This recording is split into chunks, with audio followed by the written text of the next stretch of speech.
a lot of difference in what you do, whether it is your job, whether it is your entrepreneurship journey, or whether it is your personal life. It all makes a lot of difference. And today in this course, rather in the 4 weeks course, we are going to learn how to be a better communicator and bring that difference to our lives. I'm happy to announce the speech coordinators who have signed up for this. Wendy Fan. Wendy, can you just wave your hand? Shoba Rao. Shoba, can you please wave your hand? Jaymol George. Jaymol, can you please wave your hand? Cherry C. Cherry, can you wave your hand? Hello. Kalpana Chandika. Hello. They're going to be helped by assistant coordinators or mentor, Susan, Elma, we have Sarika and Ayushi, who are existing Toastmasters and who are going to help us in various roles here. We have members who have signed up for this course from different parts of the world. And trust me, this is going to be exciting and we are going to have fun with the learning. For example, my friend Ronald is joining from Netherlands and it's 4 a.m. for him. It shows the passion for learning from his side. I want to introduce each and everyone who are in the room. We'll do a round robin introduction. I'll call by name. You need to introduce yourself, whether you are existing Toastmaster or not, and then tell me what you are existing from this course. Please try to keep it concise within 30 seconds. Let me start with Adhikar. Good morning. Raghu, can you repeat the question, please? Your name, which part of world you are joining from, and then are you an existing Toastmaster, and what are you expecting from this course? Thank you. Dear friends, my name is Adhikar, and I'm from Almaty, Kazakhstan, that is Central Asia. And I believe I'm the only one from my region here. I am actually an existing Toastmaster, but I just this term haven't paid my membership yet, so it's a weird situation. Well, what I'm expecting from this course, I really looking forward to upgrade my skills in presenting speeches, and that's why I'm here. I realized that, yes, I'm quite good at some basics of the structuring and other things, but there is always something to learn. So I'm looking forward to this course. Thank you. Thank you very much, Adhikar. Ronald. Yes, good morning. My name is Ronald Kremers. I live in the Netherlands in Europe. For present, I am ICT consultant. I have been with Toastmasters since 2017. Actually, last year I run a Speechcraft course myself, and it was really, really fun. And I was really surprised how much progress people can make in just 4 weeks. And that's why I joined. Thank you. Thank you very much, Ronald. Jagadish.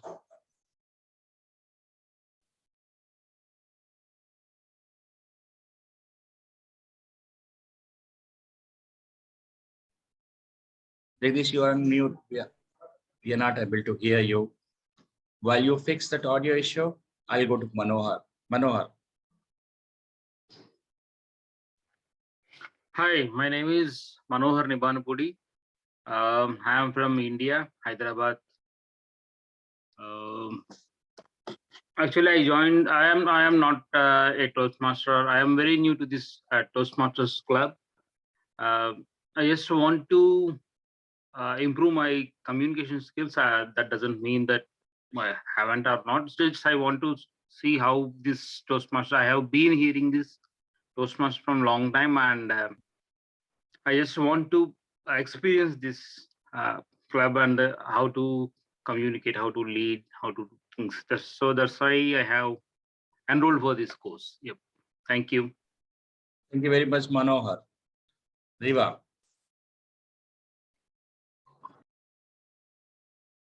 Good morning, everyone. Good afternoon or good evening. So to answer the first question, the reason why I am here is because of this cliche. And as cliche as it may sound, learning is a continuous process, and I would like to continue on learning. I am not an existing Toastmasters, and maybe I could be one in the future. As for my name, it may not be that familiar to all of you. So let me give you a brief background of my name. I was born in a country located in Southeast Asia, which is the Philippines, but I don't consider myself 100% Filipino.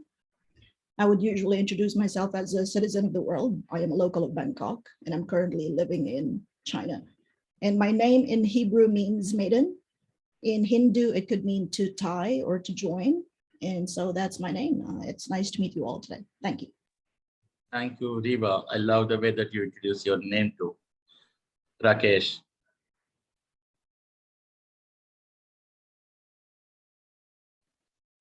Hey guys, hello everyone. My name is Rakesh and I'm joining today from California. So I'm not an existing Toastmasters member and I'm completely new to this. And the whole goal for me to join this session is to pick up a piece or two on how I can take my communication level a bit higher. That's the whole purpose. And thank you guys. Thank you very much, Minte. Me? Okay. Hello, everyone. My name is Minje. I go by MJ. Yeah, I know it's a little bit hard to pronounce my name. I'm from South Korea, and I think the year before last year, I joined the Toastmaster membership. But one trimester at ITU, I was able to enjoy the conversation and make friends. But the following trimester, unfortunately, my class schedule was conflicting with the schedule of Toastmasters, so I couldn't join that much.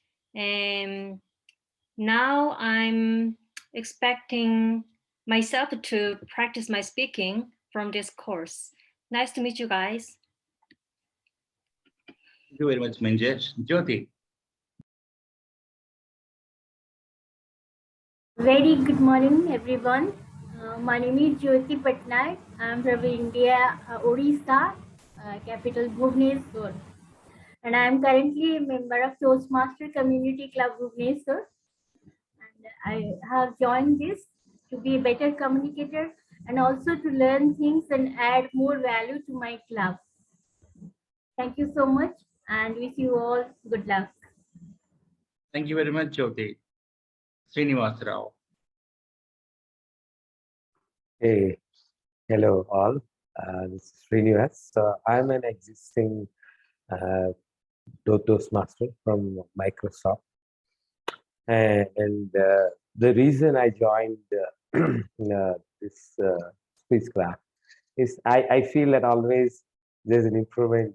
There's a room for the improvement with respect to the way you communicate and you exchange with others. So I'm expecting that this will actually enable me to improve my communication skills. So this is what I'm expecting. Thank you so much, all. Thank you very much, Srinivas. Bhupinder. Hello, everyone. I live in California, and it's evening time here right now. And, I'm currently a student of MBA. I've not been a part of Toastmaster, just a guest sometimes. My expectation from the class is to improve my communication skills, especially for interviews. So that's why I joined this workshop. Thank you. Thank you very much, Bhupender. Grace. Yes, hello everyone. My name is Grace Camilcortum. I am an existing Toastmaster member from ITU. So I am originally from the Philippines, but I currently live in California.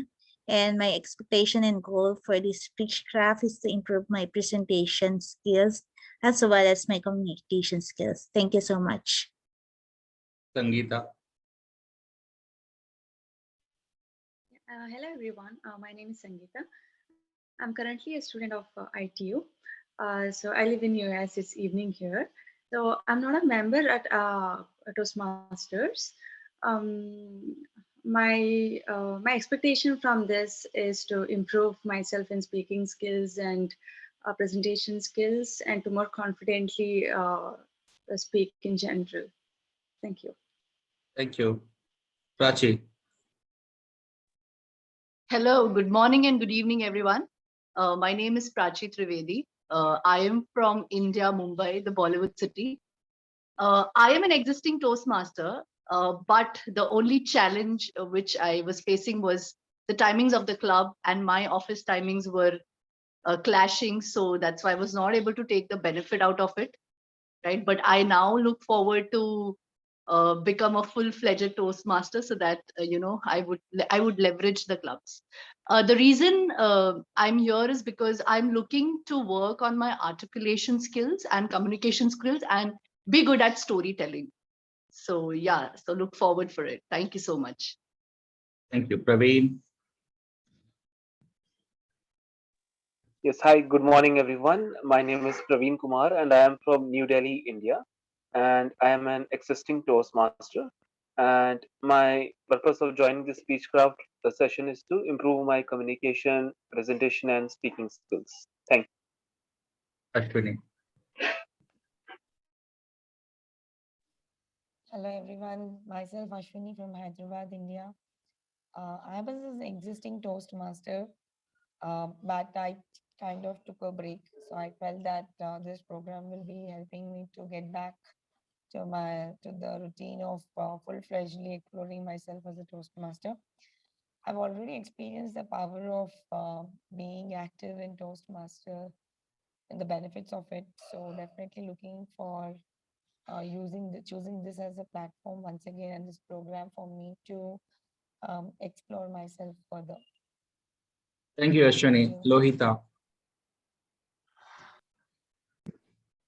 Hi everyone, I am Lohita, India from Hyderabad. I am very new to this program, and why I joined is to improve the communication skills. And I want to try a job for it is very helpful to me, I thought. So I am here. Thank you.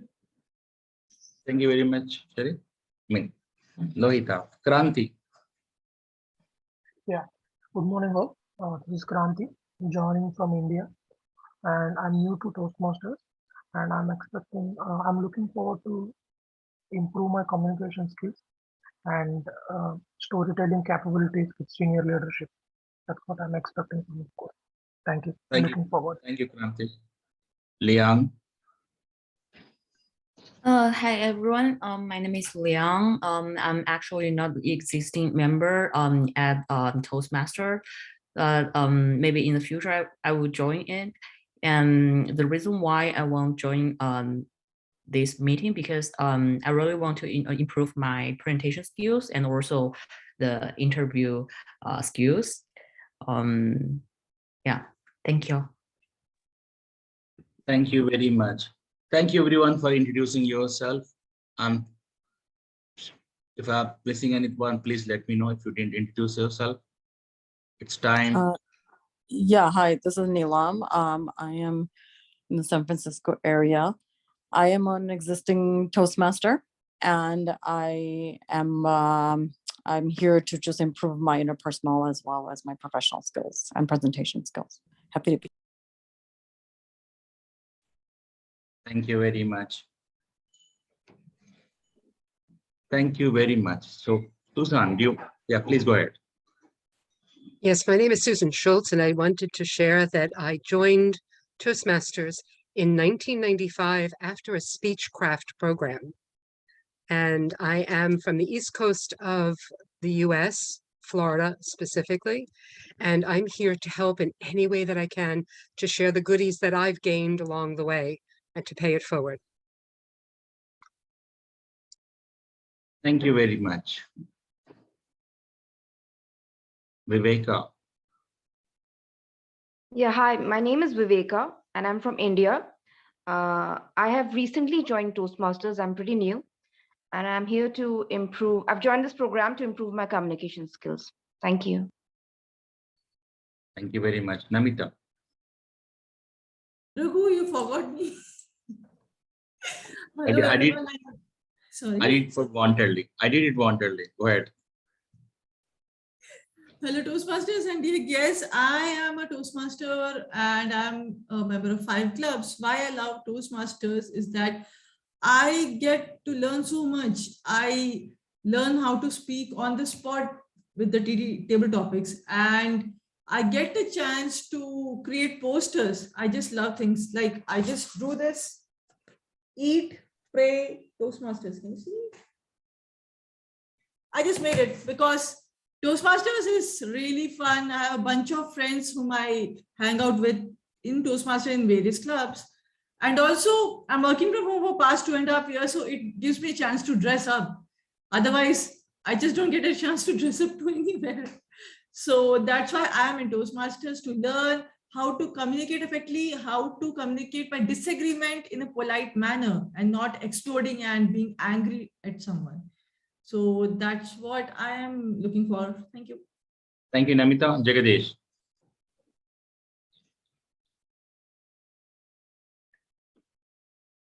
Jagadish, unable to hear you still. Do you want to join back?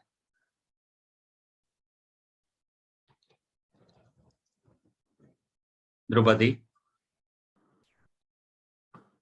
Hello, everyone. Good morning, good afternoon, good evening to everyone. My name is Suradeep and I've joined from Kolkata, India. Okay, and I've been in Toastmasters for the past 1 year and I have learned a lot, made so many friends, networked with a lot of people, and yeah, I have come here to this session to improve my communication skills and network with a lot of people, explore new cultures, and yeah, be a better speaker. Thank you. Thank you very much, Drupadi. Now it's time to start our first session. And we have the best, the one who is always impromptu, rather champion, and also the one who never misses the chance to crack humor in everything that he does. He has served in Toastmasters in various roles at club, area, division, and district. He's been past district director of District 101. He believes Toastmasters is where we learn, grow, and share. Today, he will share some tips for planned and impromptu speaking. Help me welcome DTM Solarzar with presentation skill for the anxiety-ridden and the mildly phobic. I expect everyone to be on mute. Unless asked, please don't unmute yourself. And please keep all your noise-making devices on mute. Thank you. And over to DTM Solarzar. Well, thank you so much, Raghu, for that wonderful introduction. And as Raghu said, we're going to talk about presentation skills for the anxiety-ridden and the mildly phobic. It's just a few short tips that should only take 4, 5, maybe 6 hours. So go ahead and get something to eat and something to drink and maybe even a warm blanket. So I want to say that was a wonderful introduction. I so liked everything and going around and meeting everyone that way. I did put a handout for this section in the chat room, which you're welcome to pull down and keep for later on. Want to remind everyone that what we learn when we learn to speak is we learn how to speak. We don't learn how to communicate. And what you're all here for is to learn to improve that ability to communicate. Now, Patricia Fripp, an executive coach, says that when we speak to be heard and understood. So in Toastmasters, what we do is we practice levels of communication that allows what we're trying to say to not only be heard, but to be understood. So let's move forward. I always have a problem with this when I first start my slideshow, so I'm just going to complain about my problems. And then I'm going to stop the share and go to the next slide on my own. That's all there is to it. So let's go to the next slide here. Slideshow here from the beginning. Continue. Slideshow here. Slideshow here. I'm just going to do that. Sorry about that, ladies and gentlemen. We have two objectives when we speak. There are two types of speaking that we do. We actually do prepared speaking and impromptu speaking, but actually the rules are the same for both. We have two primary sources for all topics, whether we're asked a question off the cuff or we're preparing a speech, and that's our personal experience. We tend to think, how do we know what we're supposed to speak about? What we're supposed to speak about is something that we know we have an interest in or something that we want to know more about. That's it. There's nothing very detailed about that. So Namitha likes to draw. She could talk about drawing. Even if she's asked a question that has nothing to do with drawing, we're going to show in a little bit how you can get to bringing drawing into that. We also have reference sources that exist for all of us. Websites, books, and magazines. What do you read? What are you reading now? What website have you looked at recently? So we often forget that when someone asks us a question, all we really need to do is respond from what we know. We don't have to have a particularly tricky or profound response. We're not speaking to be profound. We're speaking to be heard and understood. Now we want to narrow our focus, and this opportunity here with the Speechcraft is going to be wonderful. Because who is your audience? You have people from all these different areas, with all these different points of view, with all these different ways of thinking about things. As all of you know, when we speak, we're speaking through our filter, whatever our filter is, which is our experiences and our life. When we hear what other people say, we're listening through that filter. So the challenge in this group is going to be wonderful to learn how to communicate so that we're understood by people with so many different filters and so many different experiences, different ages, familiarity with the subject, and whether the education or interests are different. You have one interest here today that's similar for everyone, the desire to improve your speaking, to improve your communication. But our backgrounds are so different. We grew up different culturally, geographically, and experience-wise. And so learning to kind of capture my experience and share that with you is actually a wonderful challenge to help me grow as a better communicator. Also, when we speak, is there an occasion? Is there a theme? For instance, if I were going to do my first speech in Toastmasters, which is about me, the icebreaker, my theme is me. So what can I share with people from such a diverse group to understand the experiences that help make me the person I am today? I grew up in New York. And so if I was talking to people from New York, I could share it one way. I lived on the streets from 16 to 18. I was kicked out of the house. I did many things.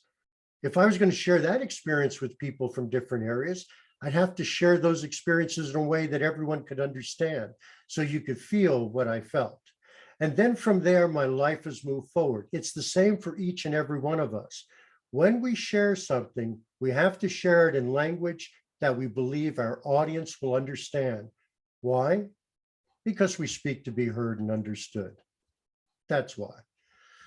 So I'm sorry to do my slides this way. Actually, I did them very, very quickly and had all kinds of swift little things in there, but we're not going to see that tonight.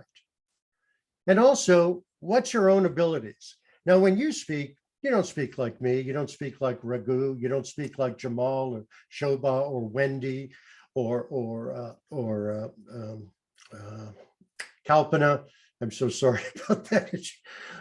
You speak like you. See, the best part of speaking for people to hear us is to speak from who we really are. So when we speak, we shouldn't suddenly say, oh, I'm the speaker. I must let you know. Nah, cut that out. When we speak from who we are. People want to know about other people. And when we speak to people genuinely based on our experience, our background, what we've learned, what we've read, what we've understood, people will listen. One of the greatest fears of public speaking is that people don't want to hear what we have to say. But you're in the greatest place where people do want to hear what you have to say. Within Toastmasters, we make it a rule that this is a safe environment, as Namita was mentioning, where you can share what you want to share and people will support you.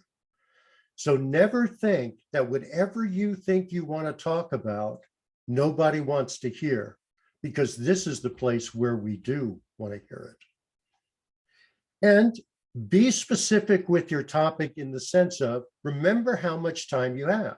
Everything in Toastmasters is timed. So we have a certain allotted time. So we're building 3 skill sets. 1, preparation of a speech. 2, presentation of the speech. And 3, speaking within the allotted time.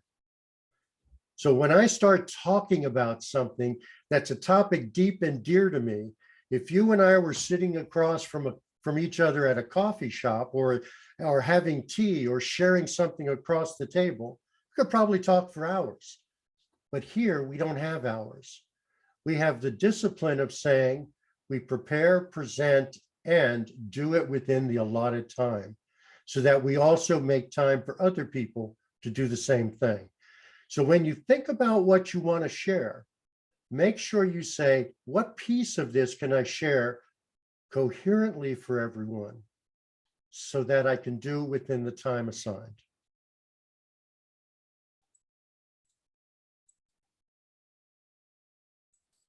I'm going to roll that baby up there. Now there is the impromptu speaking portion of Toastmasters called Table Topics. And everything I share about speaking and everything I share about table topics applies to every time we're communicating, whether we're communicating at work or, as mentioned, about interpersonal communication, or whether we're just communicating in a Toastmaster meeting. And there's a 5-step formula for answering table topics questions. Now, table topics are designed to give us a question, and then we're called on, which we don't know we're going to be called on. And then we have to think of an answer. It's the same thing that happens at work, at home, or anywhere else. Listen to what's being asked is critical to giving a good response. Now, the Toastmasters motto used to be better listening, better thinking, better speaking. Notice speaking was last, because when we listen, we hear the information that's presented. It allows us to think about what we would respond or what we could respond, and then finally we speak.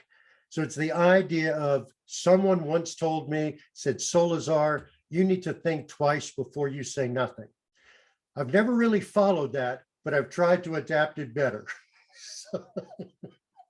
So when called upon, you can ask for a repeat of the question. You could do this at work and you can do this at home. So if somebody says to you, what were you doing at 5 o'clock in the morning, like when the police stopped me the other night? I could say, did you just ask me, what was I doing at 5 o'clock in the morning? I just repeat the question back. What does that do? 1, it gives me an opportunity to think about the response.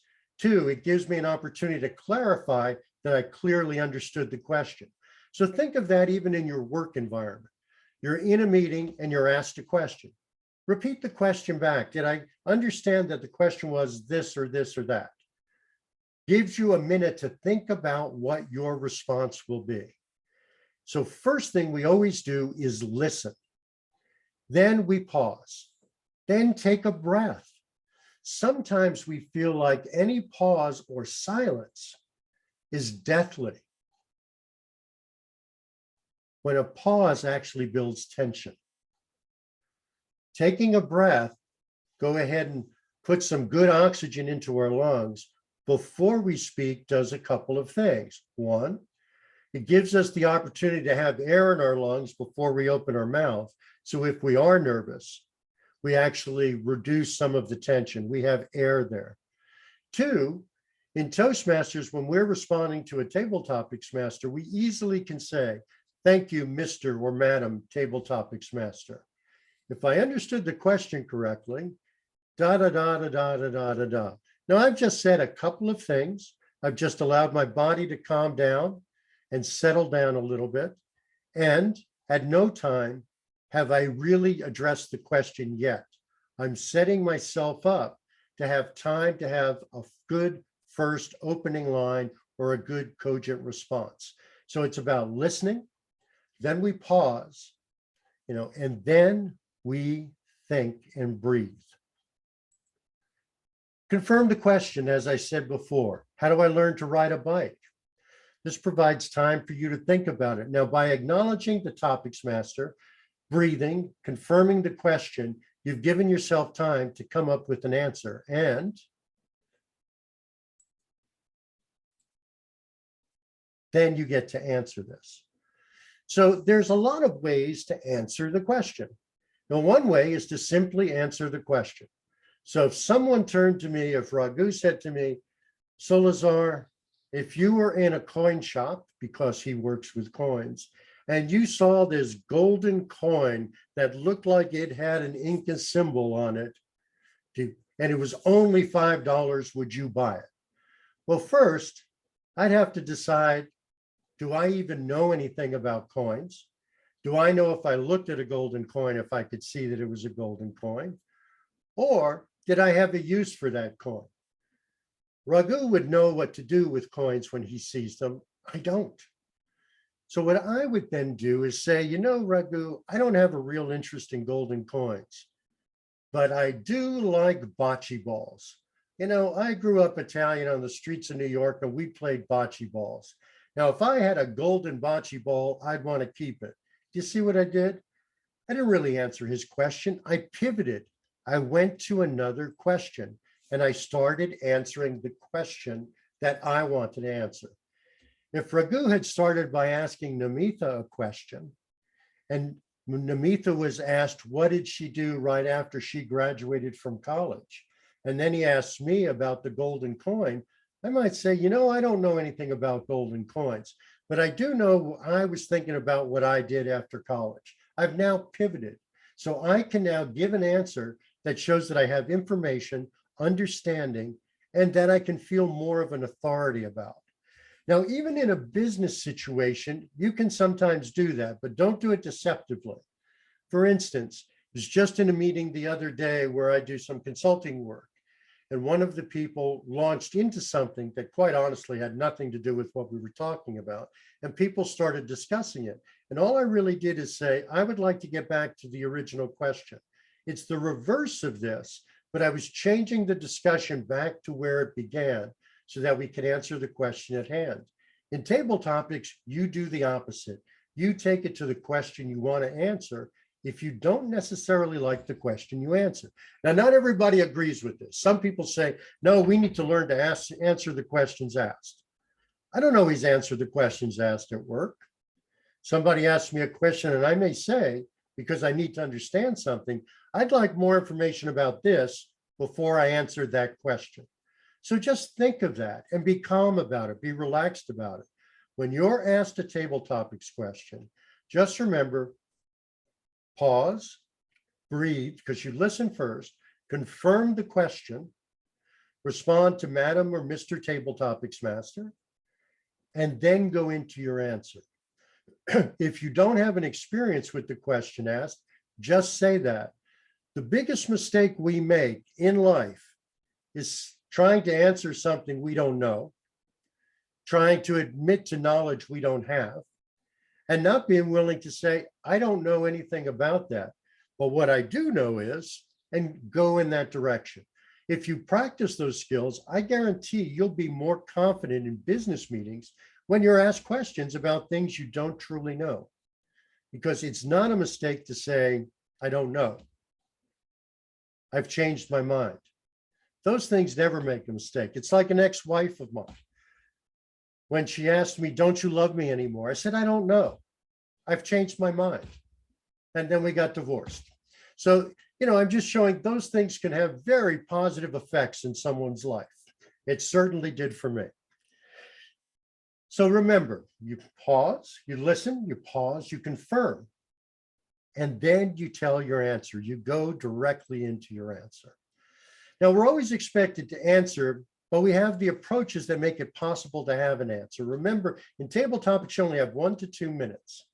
1 minute is the minimum time to qualify, which means a green light or green background to come up.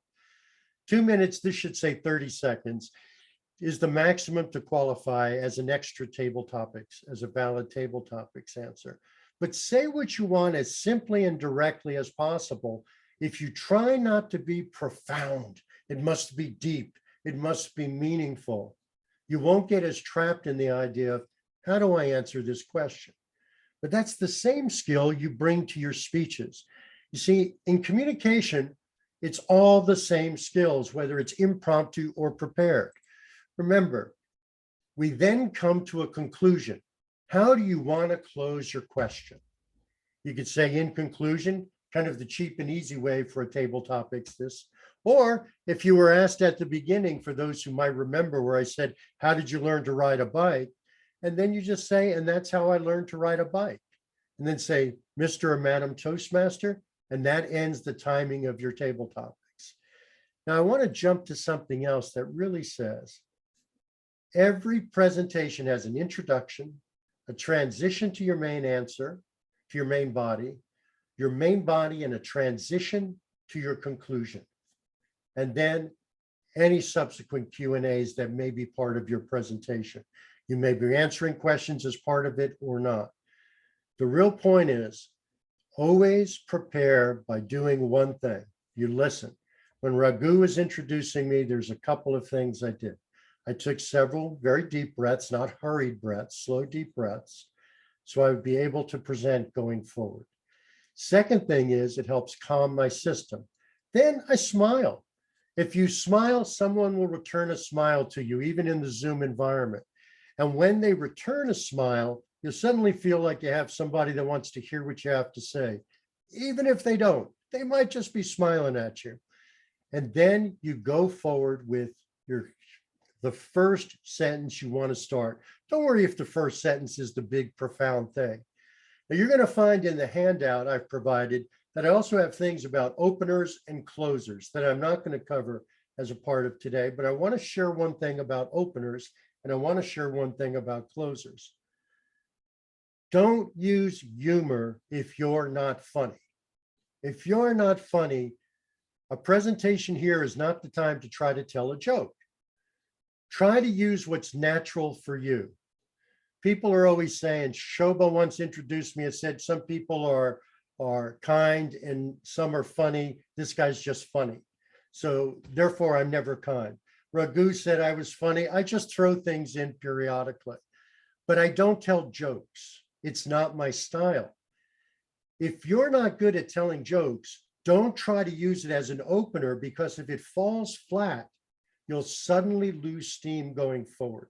You won't feel that you have the audience with you at that moment. You're so much better off just being who you are in your opening and let your humor develop over time coming naturally. But don't open with jokes if you're not funny. Also, if you do open with a joke or any kind of a phrase, make sure it applies to your presentation. I attended a training one time where the first 20 minutes of the training was an icebreaker. And we were to write our name and then exchange it with someone else. And we were supposedly to try to forge each other's names. We did that for 20 minutes. Do you know what the training was about? It's about sexual harassment. To this day, I have no idea what that icebreaker had to do with the training. So make your opening, deal with your presentation, make your conclusion, deal with your presentation, and do that when you're doing your table topics. Think of, what do I want to say toward the topic? How do I want to address it and answer it? What do I know about it or don't know about it? And how do I want to end it? Make it very simple. James Kuza said, today's success is the result of good judgment. Good judgment is the result of experience, and experience is the result of bad judgment.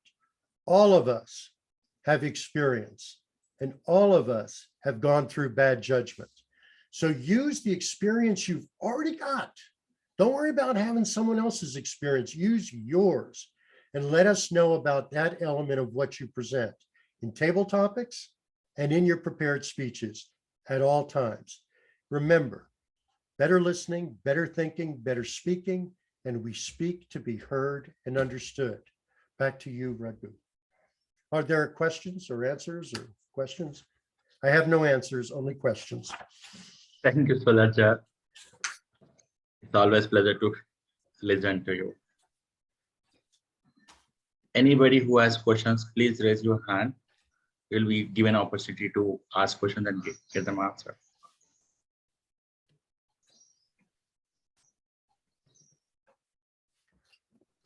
Well, I have a question. Go ahead. Upinder has a question. Upinder, go ahead.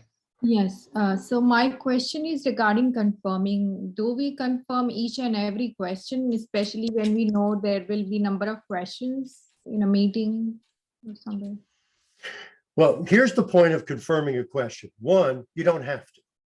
No one says you have to. But if you're asked a question, and suddenly you feel like you're not sure about where you want to go with it, take the time to do those the first three things, actually. One, thank you, Madam Toastmaster. Breathe. Can I confirm that the question you asked was X, Y, Z? You're giving yourself time to think. If you don't have that time to think, if you don't need that confirmation, then don't confirm it. It's not a requirement. It's not something you could do. But it is something I found very useful, for instance, in the work environment all the time. I'll usually say in the work environment, I just want to be clear that what you're asking is da, da, da, da, da, da, da, da, da. It usually helps establish a real clarity. If the person wants to add something to it, it adds to it. So remember, every skill we're learning in Toastmasters, just as someone said they want to learn to do better interview skills, every skill we're doing in Toastmasters, we want to be able to apply outside of Toastmasters. You know, the one skill I advise you to not apply outside of Toastmasters is don't take your evaluation skills and start evaluating your spouse. It just doesn't seem to work.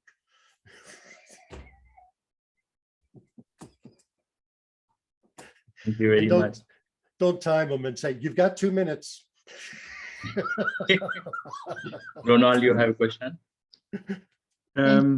Yes, thank you, Solarzar, for your very nice presentation. There was a lot of information in it, and I would like to read it back. Is it any way possible that you can share your presentation? Yeah, I did put a handout in the chat. I'll put it in there again. It actually has more information than was on the slides. So if you're able to get the presentation out of the chat, the handout, it has more information than what I shared on the slides. Can you see it, Ronald?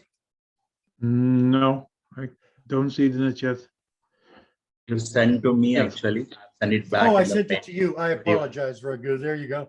Yeah, I didn't realize there. Yeah, it's in there now. Thank you. Yes, Thank you very much. There. Yeah.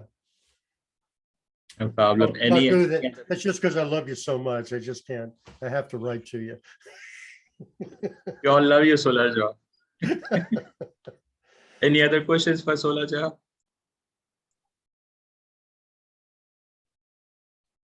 One, two, three. Solarzar, do you want to make it a little fun by asking a table topic for at least 2 to 3 people, and then we can move to the breakout room? All right. Well,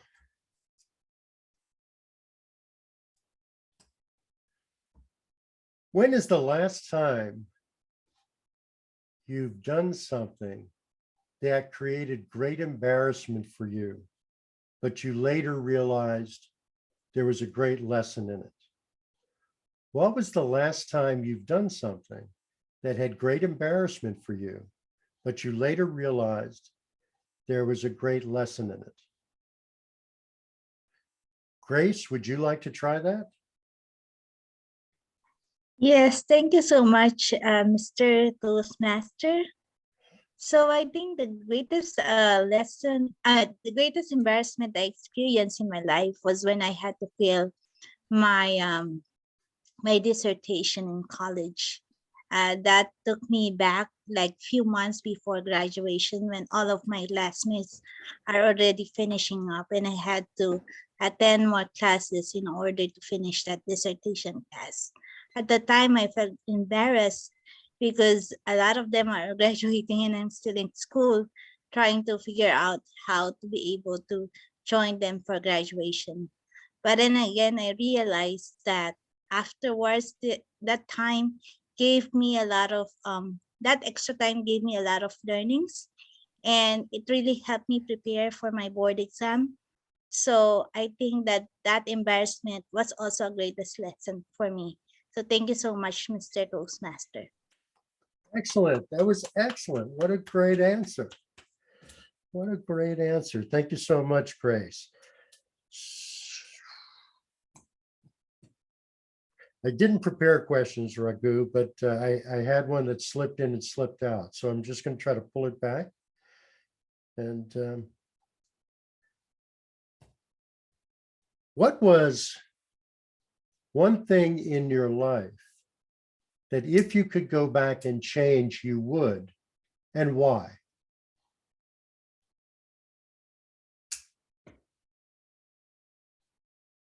Sangeetha?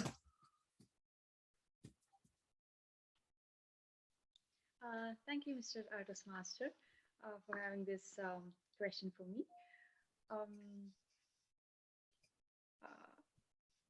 I probably wouldn't want to go back in time and change anything. I'm quite happy with my life. I would instead maybe plan more for the future instead of going back and changing something.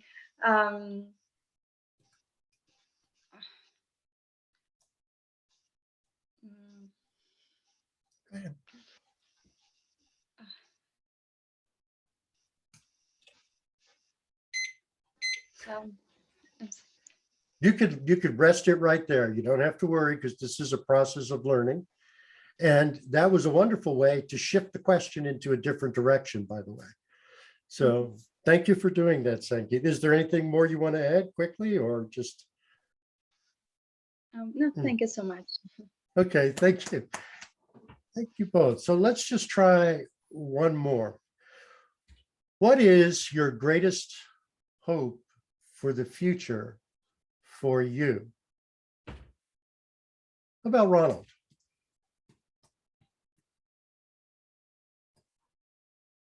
Yes, sorry, can you repeat the question?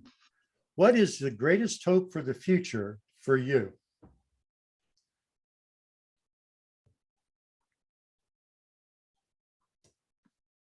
Thank you, Salas, for your question. So you're asking me what is the greatest hope for the future for me.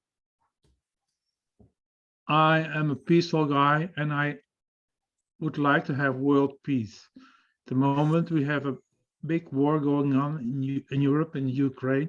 We see horrible pictures on the television every day, which is heartbreaking. And we hope it did not happen, but it is happening. And for the future, we want to have world peace, and that people can live together and respect each other and not attack each other. And that's what I'm hoping for the future. Back to you, Mr. Toastmaster. Thank you very much, Ronald. And I want to point out he did a couple of things, of course. He confirmed the question twice to make sure he understood it. You know, he certainly, everybody has addressed back to me. And then he took it in a direction that wasn't necessarily for him, but for all of us. He made it bigger. For him, he would like to see all of us have world peace. So once again, all three of you, wonderful. Thank you very much for listening and for answering those questions off the cuff. And back to you, Raghu. Thank you very much, Solarzar, for this wonderful session. Please, this Please accept this small token of appreciation, and I'll deliver this by email. Thank you. Oh, thank you. It's what I live for.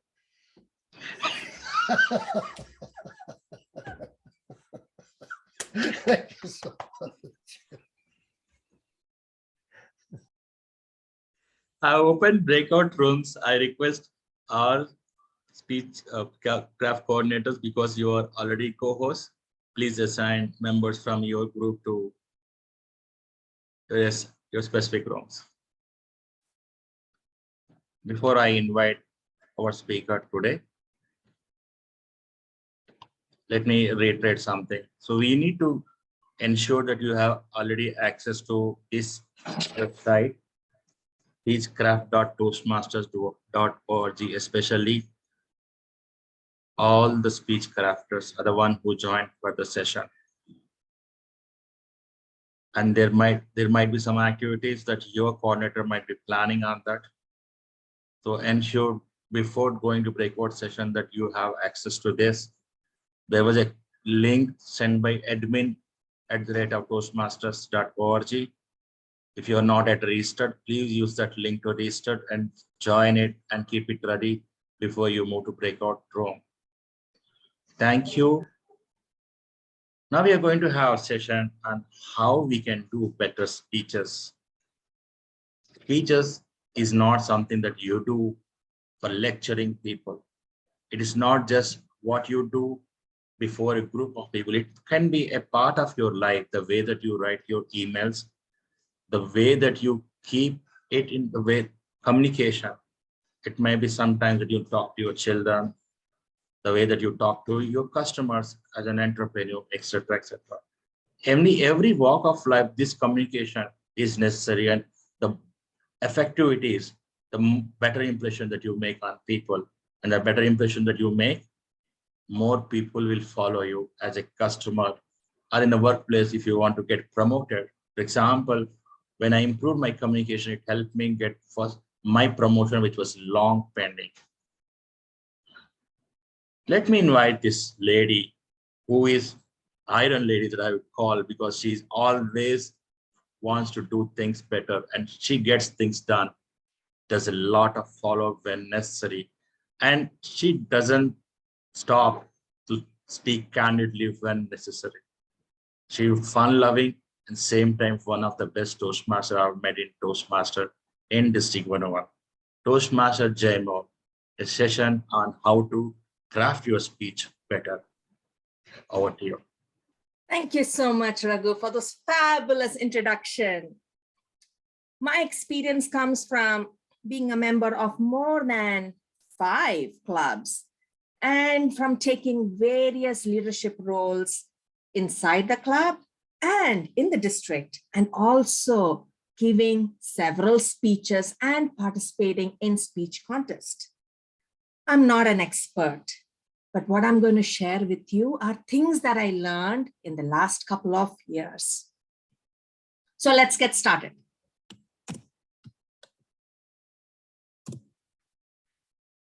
Let's look at the agenda. We're going to talk about why do we need to give speeches. Now, this is going to be an interactive session, so you can ask me questions at any time, and I will also ask you some questions. We're also going to talk about organizing your speech, and finally, pitfalls to avoid. So let's get started. Bhupendra, why do we need to give speeches? Yeah, okay, I was pretty surprised. I was asked right away. So the need to give speeches, I believe, is to express our views, our ideas to people, to audiences, and to share our viewpoints and probably get people's feedback on the same topics. It's to create a discussion amongst a group about topics which are important in society as a whole. So we do need speeches so that there's some kind of motion amongst people to think and to some time oppose and to give opinions. Very true, very true. It helps us to organize our thoughts. Yes.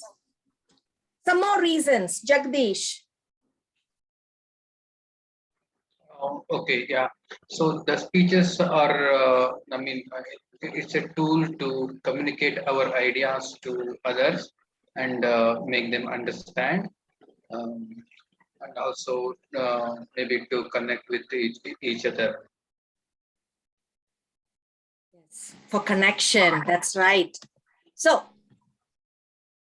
it helps me to organize my thoughts. I have a goal to give at least one speech every month. And anytime I have an opportunity to speak, I always make sure that I grab that opportunity and speak, because the more stage time I get, the more better I become. And when I compare, I only compare with myself. How was I before and how am I doing now? And I see that I am gaining confidence as a result of getting more stage time. And you said it right. It helps me to build relationship, because now I'm able to articulate information and also share them, because I have my thoughts organized, I have the confidence, and I'm able to build relationship as well, because I'm able to continue with the dialogue. So now let's move forward and see, how do you organize your speech? To organize your speech, you need to develop an outline. And what's in an outline? It's introduction, body, and conclusion. The basic formula to follow is tell them what you're going to tell them in the introduction. When you do that, you're going to grab the audience attention. And then in the body is the main point. You just tell them what you're going to say. And in conclusion, you're going to tell them what you've already told them. So for example, in introduction, I was giving a speech, and this speech was about my negative thoughts. I did not start by saying, hello, everybody, my name is Jaymol. If you do that, you are wasting those precious time, because you want to grab the audience attention.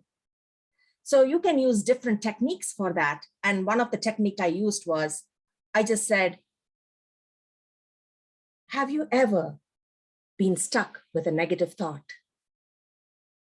So ask a question like that. So people grab or want to hear what you have to say. In this case, this was a rhetorical question, because this will help people think about, I've been stuck in some thoughts. And then in the body, I tell them the story, where I share my story about my sister-in-law blocking me from Facebook and how that went in a spiral. So I tell them the story. And in the conclusion, I share again the message that I learned. The greatest obstacle to success is being stuck in a negative thought, and the lesson that I learned from that. So if you see, what I did is, like, I told them what I'm going to tell, and it was about negative thoughts. And then in the body, I told the whole story about my personal life. And then in the conclusion, I just wrapped it up by telling them, again, there is a way out from this, and with a powerful message. Opening techniques. Now let me ask Srinivas, what are some opening techniques to grab audience attention? Okay, so I would say that ask a question where they actually will, and ask some experience. I mean, based on the topic of what you have got. So ask a past experience about it, and ask for a situation where they can actually see how they connect to this situation, or the topic what you're going to speak. So these are the few things what I can think of immediately. Thank you, Srinivas. You're right. When you ask a simple question to the audience, for example, how long did you wait till you joined a Toastmasters club? Please put your answer in the chat.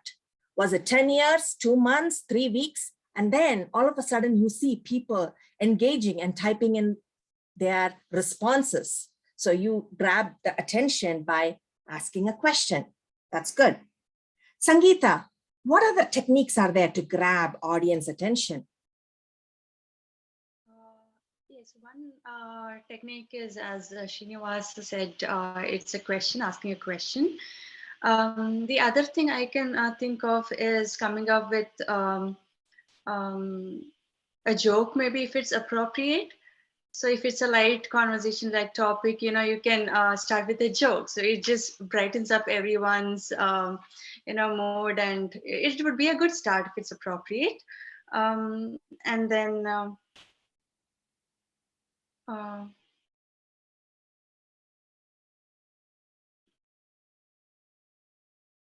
That's excellent, Sangeeta. Yes, if it's a humorous speech, you can get people laughing in the first 10 seconds. If you can do that, that'll be amazing. I had a speech about, it was a tall tale speech about being stuck in Chicago. And my speech went like, I'm at the Chicago airport, right in the middle of July. And it was snowing and 10 feet high. And some people like kind of grinned, like, July, snowing, 10 feet high, where is she going to? So, so you're right. Sometimes, you can have these exaggerated way of starting, especially if it's tall tales, where you're just exaggerating, or if it's a humorous speech. So a couple of ways that you can use this. You can use a quote, you can use a rhetorical question, or you can arouse suspense or curiosity. For quote, let me give you an example. I had a mentoring speech that I had to give, and I started off by saying, Winston Churchill said, we make a living with what we get. We make a life with what we give. And my mentors taught me how to give. So that grabbed the audience attention. And the title of my speech was Inspired to Give. An example of a rhetorical question is, for my speech called Cranky, Hungry, and Stranded, that was, what do you do when faced with an unexpected situation? Do you panic? So in a rhetorical question, you're not expecting an answer, you're just making them think. And after you ask a rhetorical question, pause for 1 to 3 seconds. So that's a good way. And arouse suspense or curiosity. I had another speech about Plan B. And I started off like this. It was March 19th, 2019. My manager looked me in the eye and said, you're no longer needed. I was baffled. And I said, what do you mean? He looked at me. And while leaving the room, he said, if I were you, I would have had a plan B. So now you're eager to know, what is the story about? Because I just arose suspense, curiosity. And then I'm going to start my body by sharing flashback, what happened, and then coming back there. Now comes the body. When it comes to body, it's all about filling in the outline. So you have a list of key points that you want to give. So you can either go deeper in one main point and give supporting documents, arrange them in order, and make sure you have transitions. If you don't have correct transitions, then you will lose your audience. So for example, like in the story of losing my wallet, there was only one story and it happened in Chicago airport. And one story, I just kept giving supporting statements after statements. And I arranged it in such a way, and I was able to give one big main point with supporting materials. Another speech would be like, say, suppose things that I learned in Toastmasters. You know, I could have 3 things. So I could list all 3 things. Lesson 1, skills are like muscles that you can learn and grow. And the lesson 2 would be, if you can run a Toastmasters meeting, you can run anything. And lesson 3 is something related along that line. Something to do with communication. So basically what I'm saying is, if you have one main point, you can go deeper with that by giving supporting materials and transitions. Or another thing is have 3 points, and then you can have supporting materials for each of these 3 points and make sure you have transitions. And that way you're not losing the audience. So that's what body is all about. Closing techniques. Now let me ask Min Jae, can you share with me some closing techniques that you can think of?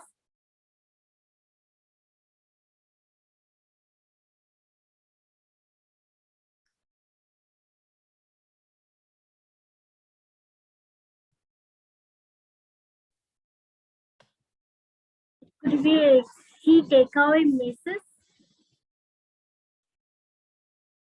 Repeat that again. Key takeaway misses. Closing this.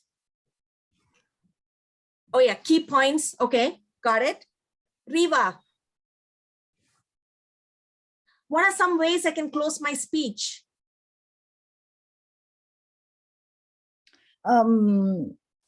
I believe there are so many different ways of closing a speech. One thing that I can think of right now is a summary. That I think that's the most popular kind of closing technique that everybody knows. So we simply summarize what we already told the audience. Or another way would be to ask a question, or ask a question, maybe a call to action, depending on the purpose of our speech. Thank you. Excellent, excellent. Very true. You're right. Summarize your main points. Call for action, or refer to the beginning of the speech. Summarize your main points. If you said there are 3 points and you're going to talk about all 3 points, then make sure you summarize your points. Or you will have a call for action. A call for action could be a compelling message that you want to share with the audience. Things that you learned from your life experience and you want to share it. That'll be the call for action. So for example, one of my call for action would be,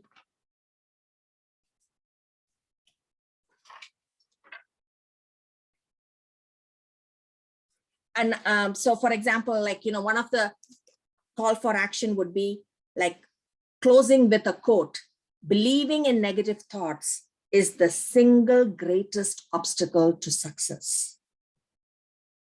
So that's one of them. That is like you are ending with a message.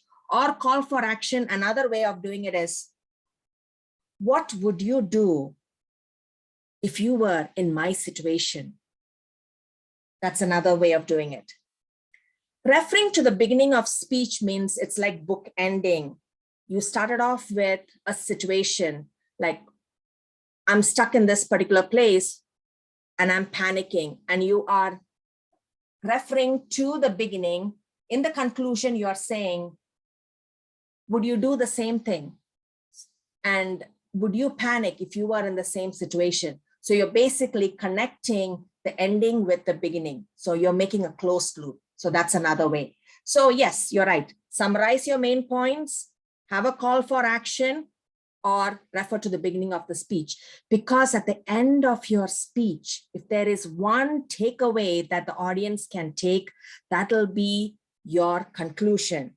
Make it as strong as possible so that they have one takeaway from that speech that you gave.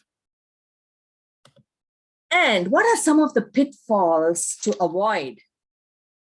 Don't have a boring start. Don't say, oh, I took like 2 hours to prepare this speech and I didn't even sleep. But anyway, I'm going to share you this story. By then you have already lost the audience. Don't do that. Or don't say, my name is Jaymol George and I'm going to share a speech with you. My title is, no, don't do that.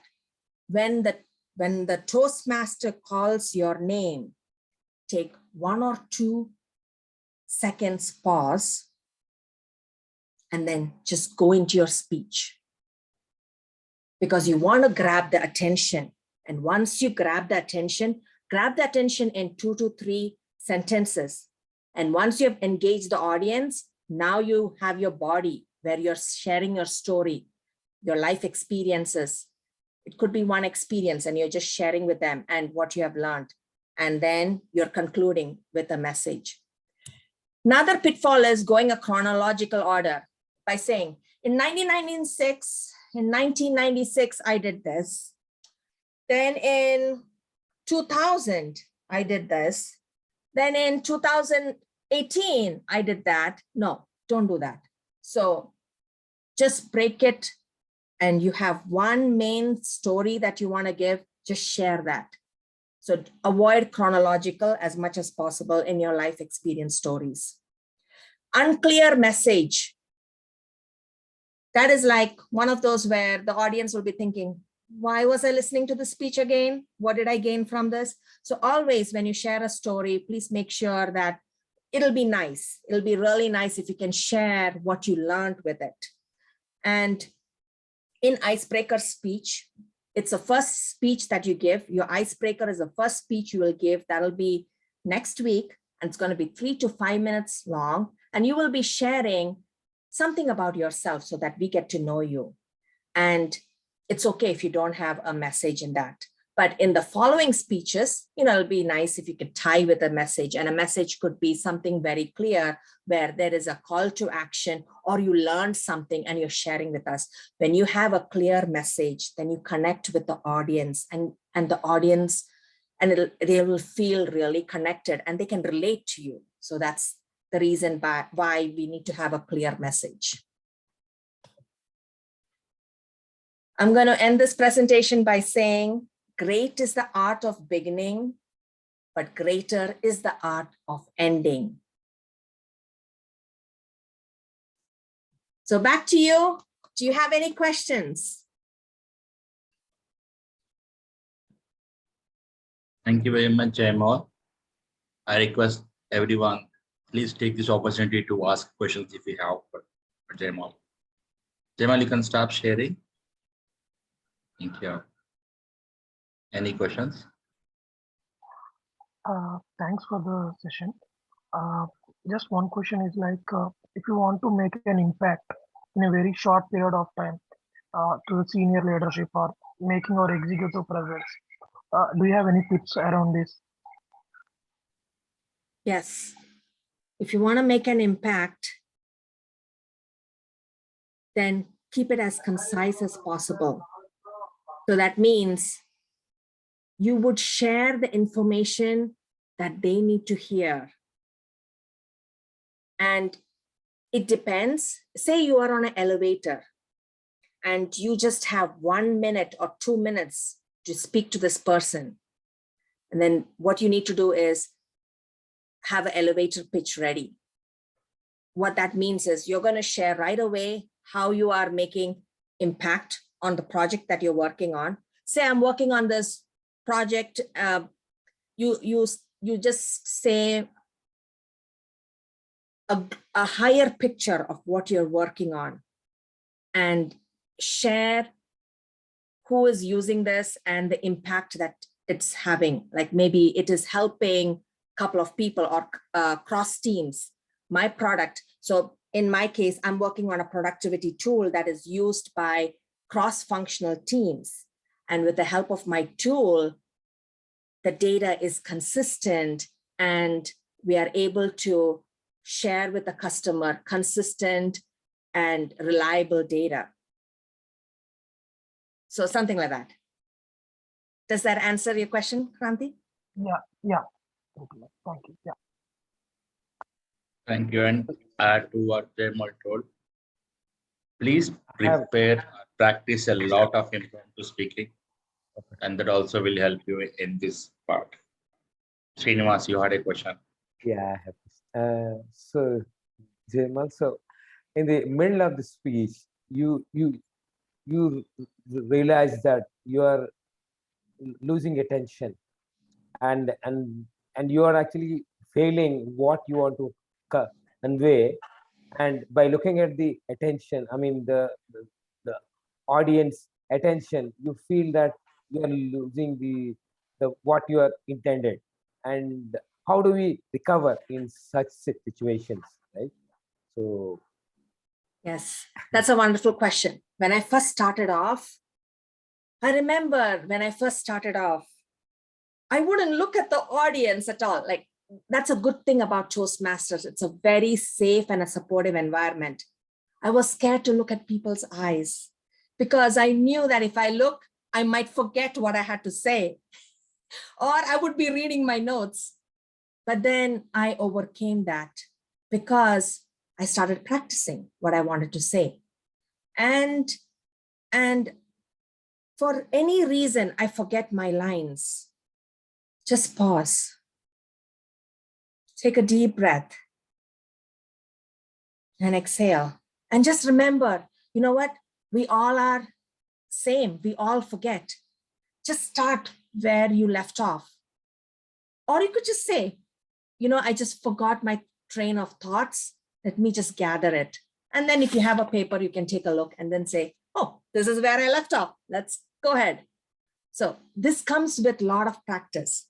Initially, I had a hard time looking at myself and listening to my voice. Very hard time. And we all go through that phase. But then, you know, when we practice more, we record ourselves and we start practicing, then, you know, it gets better and better. And that's a good thing about being in a safe and a supportive environment, because you also get feedback on how you do in a very empathetic way, and you see how you're progressing. And yeah, so practice more. That means come to a platform like this, practice more, and then that you will start gaining that confidence. And if for any reason your thought process stops in between, just pause, take a deep breath, and just feel like, hey, you know what? We all are same, we all are together, and then just continue. thank you so much. Thank you, Jaymol. Wonderful. One last question from Drupadi, and after this we'll go to breakout room. Drupadi, you can go ahead. Thanks, Jaymol, for a wonderful session. I just wanted to know that I have a lot of stage fright. Like when I start giving a speech and when I see my face on this Zoom meeting, I really get scared. Okay. I sometimes forget the speech, go blank, or my emotions don't come right. So any tips from you to sort of how to tackle that? Yes, I have been in your shoes, Drupadi. I would write my speech and make sure I have my speech written, right? And it's like 100 words a minute. So if you are going to speak for 4 to 6 minutes, then make sure your speech is between 500 words to 600 words. And then what I would do is practice the first 100 words in the morning, and then then you sleep, and then wake up next day, practice the first 100 again and the next 100. So you basically practice your speech. So initially I had to memorize my speech so I don't forget, and then I had to record myself. I had to look in the camera, record myself. It was hard, but one thing I learned is it's okay if you make a mistake, just record the whole thing and then stop recording. Then look at your recording. It's hard in the beginning, but just look at your recording. And then one more thing about Toastmasters is you are always paired with a mentor. You can always share your recording with your mentor, and the mentor will give you advices as well. And that's how I overcame, through a lot of recordings, practicing, and now I can speak better. So yes, you will get there, Drupade, because I was in that shoe before. Thank you so much, Jaymol.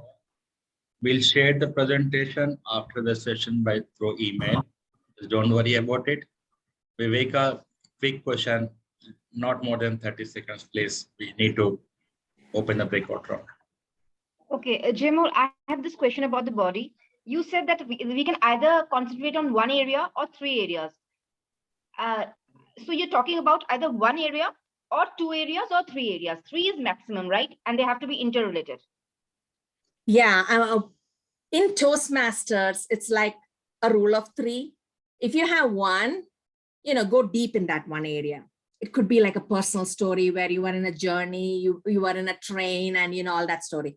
Or if it's 3, meaning there are 3 points, like these are the 3 lessons that I learned. Now, lesson 1, and then you have a small anecdote for that. Lesson 2, you have a small anecdote, and lesson 3, you have a small anecdote. And I feel 3 is better because it's easy for us to remember, okay, these are the 3 lessons. So yeah. So maximum should be 3, right? That's what you're trying to Yes. say? We should cut down to 3? Yeah. Thank you. Thanks a lot.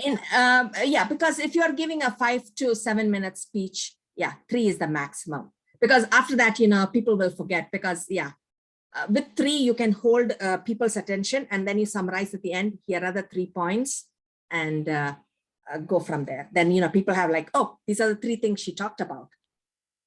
Thank you. Thank you. Thank you very much, Jaymol, for the session. Use your token of appreciation for making it to the session and giving us one of the wonderful presentations and answered everybody's question on this part. Thank you very much. Thank you so much, Raghu. Thank you, everyone. We're going to have really good time this whole session, like we have 4 weeks and we're going to have a really good time. And I'll be amazed to see the progress that you all have made. Thank you. Back to you, Raghu. Apologies for the delay that we had, but we may need to extend the meeting by another 20 minutes or rather 25 minutes so that we get enough time for all the members to go through their Speechcraft course material. I request all coordinators to move their members to your breakout room and start with the session and the next steps